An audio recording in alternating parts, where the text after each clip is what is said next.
دنیا کے لباسوں میں سب سے خوبصورت حیا کا لباس ہے۔ قیامت کی نشانی میں ایک نشانی یہ بھی ہے کہ جھوٹے لوگوں کی عزت ہوگی اور سچے لوگ ذلیل ہوتے رہیں گے۔ کسی کو برباد کرنے کی سوچ ہی آپ کی بربادی کے لیے کافی ہے۔ صبر کرنا اتنا آسان ہوتا ہے تو اللہ تعالیٰ نے صبر پر اتنا اجر نہ رکھا ہوگا۔ دل سے اگر صاف رہو گے تو کم ہی لوگوں کے خاص رہو گے۔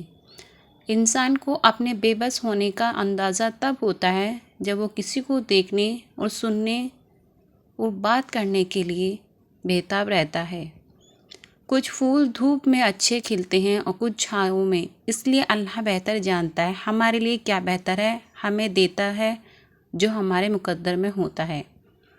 حد میں رہنا اللہ تعالیٰ کی بڑی نعمت ہے۔ پانی حد سے بڑھ جائے تو طوفان بن جاتا ہے، انسان حد سے بڑھ جائے تو شیطان بن جاتا ہے۔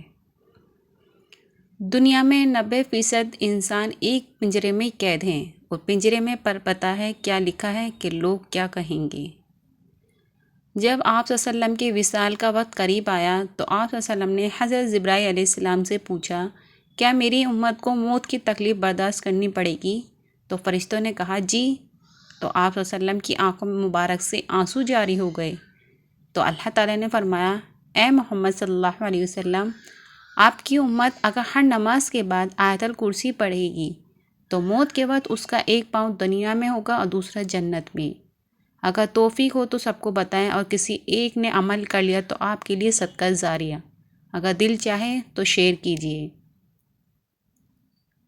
دنیا میں آپ کا حقیقی مقام وہی ہے جس کا اظہار لوگ آپ کی غیر موجودگی میں کرتے ہیں۔ طبیعت کی نرمی اور سخاوت انسان کو دشمن کے دلوں میں بھی محبوب بنا دیتی ہے۔ ظلم کرنے والوں کو کبھی جلد سزا نہیں ملتی تاکہ وہ سمجھ لے کہ وہ بچ گیا ہے، لیکن جب اللہ پکڑتا ہے تو اسے دنیا میں بھی چھوڑ دیتا ہے اور نصیب بھی۔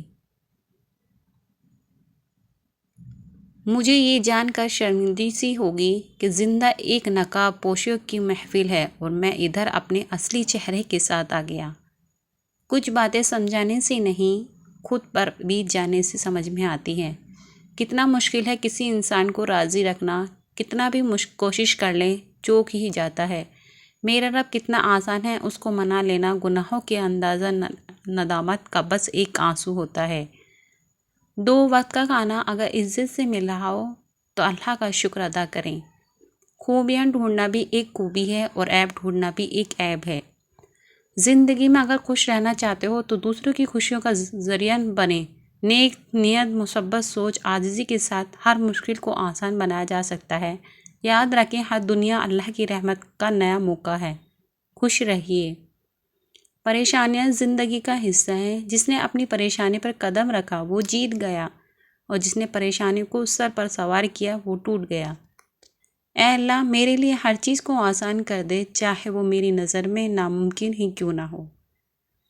پتہ ہے محبت کیا ہے؟ وہ سارا دن ہمارے گناہ دیکھتا رہتا ہے اور صبح اپنے ہی فرشتوں کے ہاتھوں ہمارا رزق بھیجتا ہے۔ دعا ہے اللہ تعالیٰ آپ کو ہر وہ نعمت عطا فرمائے جس میں آپ کے لیے خیر و برکت ہو، عزت وقار ہو، راحت سکون ہو، صحت تندرستی ہو اور ترقی و خوشحالی ہو، دنیا آخرت کی بھلائی ہو۔ آمین ثم آمین یا رب العالمین۔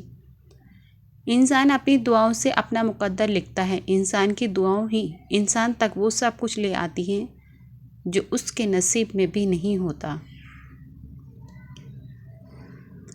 اللہ سخت ناراض ہوتا ہے۔ اولاد اور خاص کر بیٹی کو گالی دینا، نماز کے بعد دعا نہ مانگنا، دل میں بغض رکھنا، دسترخوان پر باتیں کرنا، مہمان کو دیکھ کر منہ بنانا، کھڑے ہو کے پانی پینا، ماں باپ کی عقل کو کوسنا، وضو کی حالت میں کفر کے الفاظ ادا کرنا اور اچھی باتیں دوسروں کو پہنچانا بھی صدقہ جاریہ ہے۔